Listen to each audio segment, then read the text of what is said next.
नमस्कार मुलांनो, आज आपण इयत्ता 6वीचा सामान्य विज्ञान विषयातील पाठ क्रमांक 10 बल व बलाचे प्रकार ह्या पाठाचा आपण अभ्यास करणार आहोत. मुलांनो, आपण मागच्या भागात ह्याच पाठाचा अभ्यास केला. आपण काय पाहिलं? आपण तर बलाचे प्रकार पाहिले. कोणते कोणते? तर स्नायू बल, यांत्रिक बल, चुंबकीय बल आणि गुरुत्वीय बल ह्या बलांचा आपण अभ्यास केला. आपण आजच्या भागामध्ये काय पाहणार आहोत? तर आजच्या भागामध्ये आपण बलाचे प्रकार दुसरे कुठले? तर घर्षण बल आणि स्थितिकविद्युत बल या बलांचा अभ्यास करणार आहोत. तर घर्षण बल, घर्षण म्हणजे काय मुलांनो? तर घर्षण म्हणजे घासणे है ना. घर्षण म्हणजे घासणे. तर दोन पृष्ठभाग एकमेकांवर घासत असताना काय होतं? त्यामध्ये घर्षण बल कार्य करू लागतं. काय होतं? तर दोन पृष्ठभाग एकमेकांवर घासत असताना त्यामध्ये घर्षण बल कार्य करू लागते आणि ते नेहमी गतीच्या विरोधात कार्य करतं. काय? तर ते नेहमी गतीच्या विरोधात कार्य करत असते, म्हणजे गतीला थांबवण्याचा प्रयत्न करत असते. तुम्हाला माहिती आहे का? तुम्ही कॅरम खेळता? कॅरम तर तुम्ही बघितलाच असाल आणि कॅरम तर तुम्ही खेळतच असाल. सुट्टीच्या दिवशी आपण कॅरम खेळतो की नाही? सुट्ट्या लागतात उन्हाळ्यात तेव्हा वगैरे, तेव्हा तुम्ही मित्र कॅरम खेळत असाल. मग कॅरमच्या सोंगटीला हळूच टिचकी मारली आपण, जेव्हा स्ट्रायकरने कॅरमच्या म्हणजे सोंगटीला हळूच आपण टिचकी मारली असता ती कॅरम बोर्डवर घसरत पुढे जाते. कॅरम बोर्डवरून घसरत पुढे जाते आणि काय होतं? ती थोड्या अंतरावर जाते आणि ते थांबते.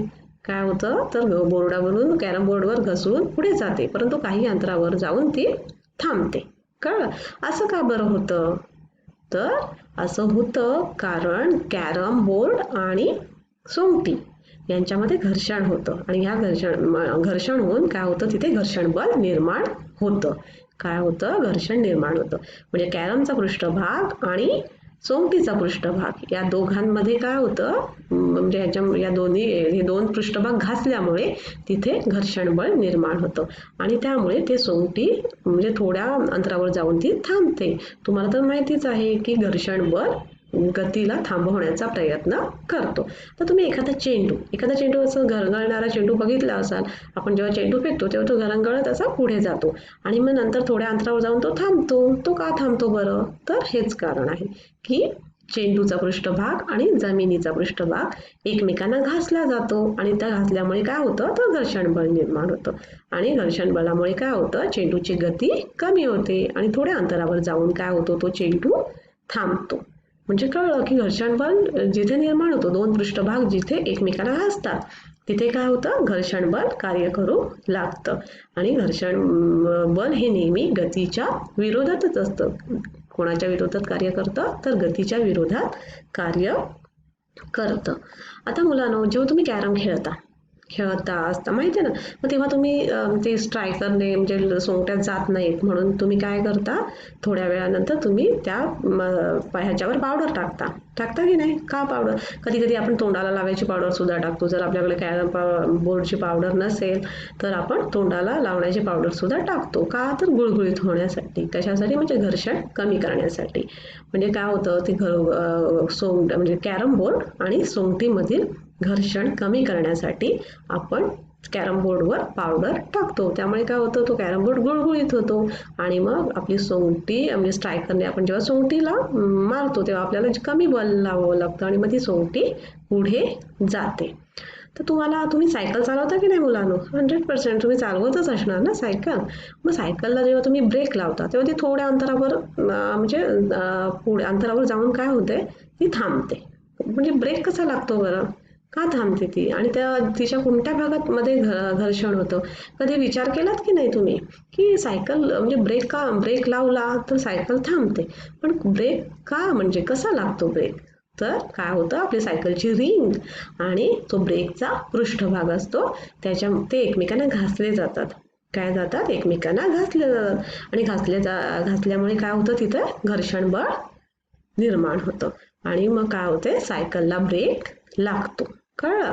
काय होतं? तर ती सायकलची रिंग आणि ब्रेकचा पृष्ठभाग हे एकमेकांना घासले जातात आणि त्या घासल्यामुळे काय होतं? तिथे घर्षण बळ निर्माण होतं. आता तुम्ही 2 कागदाचे तुकडे घ्या समजा काय 2 कागदाचे तुकडे घ्या, पण ते गुळगुळीत कागद हवेत, कळलं? आणि दुसरे 2 कागदाचे तुकडे घ्या, ते असे थोडेसे सँड पेपरचे घ्या, म्हणजे जे चरचरीत असतात ना तसे घ्या. म्हणजे 2 तुम्ही जे गुळगुळीत जे पेपर घेतलेत, कागदाचे तुकडे घेतले, ते एकमेकांना घासा. पण त्याच्यामध्ये काय होतं, ते सहज घासले जातात, एकमेकावर सहज घासले जातात. कारण का, त्यांच्यामध्ये घर्षण बळ कमी असते. त्या गुळगुळीत पेपरांमध्ये घर्षण बळ कसं असतं, कमी असते. त्यामुळे ते सहजपणे घासले जातात. पण जे आपले दुसरे जे सँडपेपरचे दुसरे जे 2 सँडपेपर घेतलेले आहेत, ते जेव्हा आपण एकमेकांवर घासतो तेव्हा काय होतं, त्यांच्यामध्ये म्हणजे ते व्यवस्थित घासले जात नाहीत. कारण त्यांच्यामध्ये घर्षण बळ जास्त प्रमाणात असतं. काय असतं, त्यांच्यामध्ये घर्षण बळ जास्त प्रमाणात असतं. आता आपण जसं म्हणजे जमिनीवर आपण जेव्हा चालतो, माहिती ना, आपण चालतो तेव्हा जमीन आणि आपल्या पायामध्ये काय होतं, जमिनीचा पृष्ठभाग आणि आपल्या पायामध्ये घर्षण बळ निर्माण होतं, म्हणून आपण सहजपणे चालू शकतो. त्याच्या उलट आपण जर गुळगुळीत म्हणजे एखादी गुळगुळीत जमीन असेल आणि त्याच्यावर जर हे असेल काय, जर एखादं तेल सांडलं असेल किंवा पावडरचं पाणी टाकलं असेल, तर आपण पडतो की नाही. घरामध्ये जर आपलं आई पोछा मारत असेल आणि जर पावडर टाकली असेल त्या पोछ्यामध्ये, तर काय होतं, लादीवरून आपण घसरून पडतो. कारण का, गुळगुळीत भागामध्ये घर्षण बळ कमी असते. काय असते, गुळगुळीत भागामध्ये घर्षण बळ कमी असते. तुम्ही कधी चिखलात अडकलेली गाडी पाहिली आहेत का मुलांनो? कधी कधी होतं ना, पावसाळ्यामध्ये वगैरे खूप चिखल असतो आणि मग एखाद्या गाडीचं चाक त्या चिखलामध्ये रुततं की नाही, म्हणजे आणि मग ते निघत नाही. ड्रायव्हर किती प्रयत्न करत असतो, पण ते निघतच नाही. मग काय करतात, त्या मोटारीला बाहेर काढण्यासाठी लाकडी फळी टाकली असते. मग ती फळी का लाकडी टाकायला म्हणजे का टाकतात बरे ती फळी? तर म्हणजे ती फळी टाकल्यामुळे काय होतं, तर फळी आणि चाकामध्ये घर्षण निर्माण होतं आणि मग तिथे घर्षण बळ निर्माण होतं आणि मग ती गाडी पुढे, घर्षण बलामुळे ती गाडी पुढे सरकते. त्याच्यामुळे काय, म्हणून त्या म्हणजे गाडी काढण्यासाठी लाकडी फळी टाकलेली असते. कळलं की काय, म्हणजे कॅरम बोर्ड करताना आपण पावडर का टाकतो, सायकलचा ब्रेक कसा लागतो, अडकलेल्या मोटारीला बाहेर काढण्यासाठी लाकडी फळी का टाकतो, या सगळ्यांची उत्तरं कळली की काय होतं, ह्या घर्षण बल 2 वस्तूंच्या 2 पृष्ठभाग जेव्हा आपले घासले असतात तेव्हा काय निर्माण होतं, तर घर्षण बळ निर्माण होतं. आता आपण बलाचा शेवटचा प्रकार पाहणार आहोत आणि तो म्हणजे कुठला आहे, तर स्थितिक विद्युत बल. कुठला, तर स्थितिक विद्युत बल. तुम्हाला माहिती आहे का मुलांनो, घर्षणामुळे काय होतं, घर्षणामुळे काही पदार्थांवर विद्युत प्रभार निर्माण होतात. काय होतात, घर्षणामुळे काही पदार्थांवर विद्युत प्रभार निर्माण होते आणि मग अशा विद्युत प्रभारित पदार्थामध्ये निर्माण होणाऱ्या बलाला काय म्हणतात, तर स्थितिक विद्युत बल असे म्हणतात. आपण हे तुम्हाला समजण्यासाठी एक छोटीशी कृती करूया. कळलं? आता तुम्ही कागदाचे तुकडे आहेत ना, कागदाचे छोटे छोटे तुकडे करा, म्हणजे काही असे छोटे छोटे कपटे करा आणि त्या टेबलवर ठेवा. आणि एखादा फुगा, आपला फुगा असतो माहिती आहे ना, पण तो फुगवलेला फुगा तो रेशमी कपड्यावर घासा. कशावर, रेशमी कपड्यावर घासा.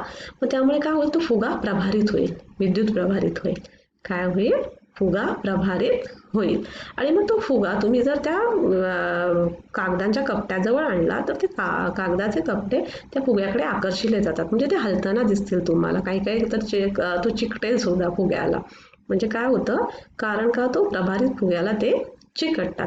किंवा तुम्ही हीच कृती तुम्ही आपला कंगवा असतो माहिती ना, फणी प्लास्टिकचा जो कंगवा असतो, तो आपल्या केसांवर जोरात घासा, म्हणजे तो कंगवा प्रभारित होईल. आणि मग तो प्रभारित कंगवा जर तुम्ही त्या कागदाच्या कपट्याजवळ नेलात, तर काय होईल, त्याच्याकडे, त्या कंगव्याकडे सुद्धा ते कागदाचे कपटे आकर्षिले जातील. आणि समजा आता तुम्हाला मोराचं पीस माहिती आहे ना, तर मोराचं पीस म्हणजे वह्यांच्या 2 जी पानं असतात त्याच्यामधून तुम्ही जर असं काढलं, घासून असं काढलं आणि ते जर तुमच्या बोटाजवळ नेलं, तर काय होईल माहिती आहे का, ते पण हलेल. म्हणजे आता आपण काय केलं, तर कंगव्याकडे पण जे कपटे लाकडाचे कागदाचे कपटे आकर्षिले गेले आणि फुग्याकडे सुद्धा म्हणजे फुग्याकडे सुद्धा कागदाचे कपटे आकर्षिले गेले, म्हणजे ते हालचाल झाली, त्याच्यामध्ये मोराच्या पिसांची सुद्धा हालचाल झाली. म्हणजे काय झालं, तर म्हणजे काय होतं, तर घर्षणामुळे रबर, प्लास्टिक, एबोनाईट या अशा पदार्थांवर विद्युत प्रभार निर्माण होतो. म्हणजे काय होतं तर घर्षणामुळे रबर, प्लास्टिक, एबोनाईट या पदार्थांवर विद्युत प्रभार निर्माण होतो आणि त्या पदार्थांमध्ये निर्माण होणाऱ्या बलाला काय म्हणतात स्थितिक विद्युत बल असे म्हणतात. म्हणून काय होतं त्या कंगवा आपला प्रभारित असतो आणि त्या कंगव्याला कागदाचे कपटे आकर्षिले जातात. म्हणजे काय त्या विद्युत प्रभारित म्हणजे जो कंगवा असतो मग त्या पदार्थामध्ये निर्माण होणाऱ्या बलाला काय म्हणतात तर स्थितिक विद्युत बल असे म्हणतात. कळलं स्थितिक विद्युत बल म्हणजे काय तर घर्षणामुळे पदार्थांमध्ये काय होतं तर विद्युत प्रभार निर्माण होतो आणि मग त्या पदार्थांमध्ये निर्माण होणाऱ्या बलाला काय म्हणतात तर स्थितिक विद्युत बल असे म्हणतात. आता बलाचे म्हणजे एकत्रित बल म्हणजे काय माहिती आहे का पण काही क्रिया घडत असतात. म्हणजे काही क्रिया घडत असताना अनेक बल त्या क्रिया म्हणजे बल एकत्र कार्य करतात त्या क्रियेवर आणि मग ती क्रिया पूर्ण होते. म्हणजे काय तर काही क्रिया घडताना अनेक बल एकत्र कार्य करतात आणि मग ती क्रिया पूर्ण होते. उदाहरणार्थ रोलर कोस्टर बघितलं का तुम्ही कधीतरी इमॅजिकामध्ये वगैरे गेला असाल तर तो तिथे रोलर कोस्टर असतो आणि समुद्र किनाऱ्यावर गेला असेल तर तिथे ज्या सेलबोटच्या कसरती असतात ह्या म्हणजे क्रिया त्याच्या म्हणजे ह्याच्यामध्ये अनेक बल कार्य करतात. ह्या ज्या क्रिया होतात ह्यांच्यामध्ये म्हणजे रोलर कोस्टर वगैरे ह्या क्रिया होण्यासाठी त्याच्यावर अनेक बल कार्य करत असतात आणि म्हणून त्यांना काय म्हणतात की एकत्रित बल असे म्हणतात. आता तुम्ही इंटरनेटवर जाऊन काय कराल तर www.google.com मध्ये जाऊन ट्रिक सायन्स असं टाईप करून तुम्ही ह्याच्याविषयी अजून माहिती मिळवू शकता. कुठे जाऊन कुठल्या साईटवर जाऊन तर www.google.com मध्ये जाऊन ट्रिक सायन्स असे टाईप केलं तर काय होईल तर तुम्हाला ह्याच्याबद्दल अजून माहिती मिळू शकेल. मला मुलांना सांगा आता मी जे खालील काही उदाहरणं दिलेली आहेत काय तर खालील मध्ये काही उदाहरणं आहेत. मग त्या उदाहरणांमध्ये एक किंवा अधिक बल कार्यरत आहेत. मग ते कोणती बलं आहेत ते तुम्ही ओळखा बरं आणि मला सांगा. उंच इमारतीवरून खाली पडणारी वस्तू याच्यावर कुठलं बल कार्यरत आहे तर गुरुत्वीय बल.